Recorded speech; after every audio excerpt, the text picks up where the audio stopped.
Hello everyone दोस्तों, मैं अरुण शर्मा। आप देख रहे हैं 10 सोच। दोस्तों, स्टूडियो में बात करने वाले महाराष्ट्र की सियासत जो उठक पटक के दौर से गुजर रही है, जहां बीजेपी ने अपनी सरकार के तंके ठोक दिए, उसके बावजूद भी शिंदे को इस बार मलाई खाने को नहीं मिली। सिर्फ उनको खाई मिली है और मलाई सारी अजित पवार चाट गए। अब शिंदे का क्या होगा? दोस्तों, अगर आप चैनल पहली बार हैं, जुड़ सकते हैं सारी वीडियो को। दोस्तों, बात करते हैं एक नाथ शिंदे, जो किसी परिचय का मोहताज नहीं है। उद्धव ठाकरे की शिवसेना को तोड़कर सारी शिवसेना बना ली, पर कहते हैं कि जैसा करोगे वैसा भरोगे। उनके साथ ऐसा होता नजर आ रहा है, क्योंकि उन्होंने शिवसेना को तोड़कर असली शिवसेना खुद के मालिक बन गए और बीजेपी के लिए 5 साल ढपली बजाई। बीजेपी ने मजबूरी के चलते शिंदे को मुख्यमंत्री बना दिया, और जब बीजेपी ने 5 साल बाद भरपूर कदम से वापसी की तो शिंदे को छठी का दूध याद करा दिया। आज शिंदे को न सीएम पद की कमान दी गई, न मंत्रालय दिए गए। शिंदे ने झिक्के जोर लगाए थे कि बीजेपी को दो टूक कह दिया कि उनको विदेश मंत्रालय, फलाना मंत्रालय, गृह मंत्रालय, वित्त मंत्रालय चाहिए और सीएम की कमान चाहिए। पर अमित शाह और मोदी जी की एक उठक बैठक के आगे शिंदे की एक न चली और देवेंद्र फडणवीस को प्रदेश का मुखिया बनाया गया। यहाँ तक कि वो वित्त मंत्रालय के लिए भी जी तोड़ कोशिश कर रहे थे, और ढाई ढाई साल के सीएम के लिए भी वो बहुत सारे अमित शाह के लिए पैरवी करते नजर आए। पर बीजेपी के जब अपने ही बैसाखी मजबूत है तो बीजेपी शिंदे का सहारा क्यों लोगी?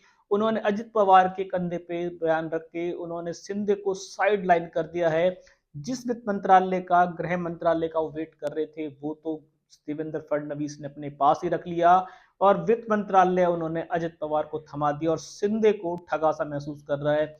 ये शिंदे जो 5 साल बाद सीएम पद के सपने देख रहे थे, बीजेपी को हड़का रहे थे, गांव भाग रहे थे, बीजेपी के आगे उनकी एक ना चली। और अब मोहलत ये आ गई है कि शिंदे अगर सरकार को ठेंगा दिखाते भी हैं तो अजित पवार को जो मलाई मिली है, अजित पवार उनकी सरकार को गिरने नहीं देंगे। तो जो दो गुट बीजेपी के साथ आगे जुड़े थे, एक गुट का पतन होना निश्चित है। शिंदे ने झिक्के जोर लगा लिए कि सीएम पद की कमान मिल जाए, वो नहीं मिली।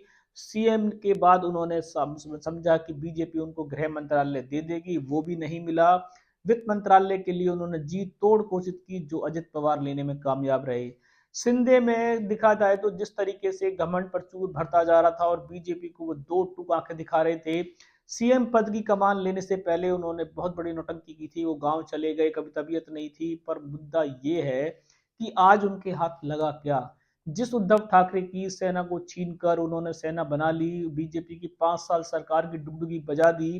पर जब सरकार बीजेपी ने बनाई तो बीजेपी ने उनकी ऐसी डुगडुगी बजाई है कि शायद शिंदे को जमीन और आसमान नजर आ गया होगा। 5 साल बीजेपी में चुप करके बैठना पड़ेगा। अगर शिंदे नहीं ऐसा करते हैं तो उनके दरवाजे खुले हैं। जैसा बीजेपी के सूत्र बताते हैं कि देवेंद्र फडणवीस के आगे इस बार उनका एक दाव नहीं चलने वाला है। भले ही बीजेपी उद्धव ठाकरे से हाथ मिला सकती है, पर शिंदे को कमान दे दे, ऐसा दूर दूर तक नजर नहीं आ रहा। अब शिंदे के आगामी रास्ते मुश्किल भरे रहेंगे। 5 साल में बीजेपी उनको छठी का दूध जो याद कराएगी, उन्हें शायद याद आ जाएगा।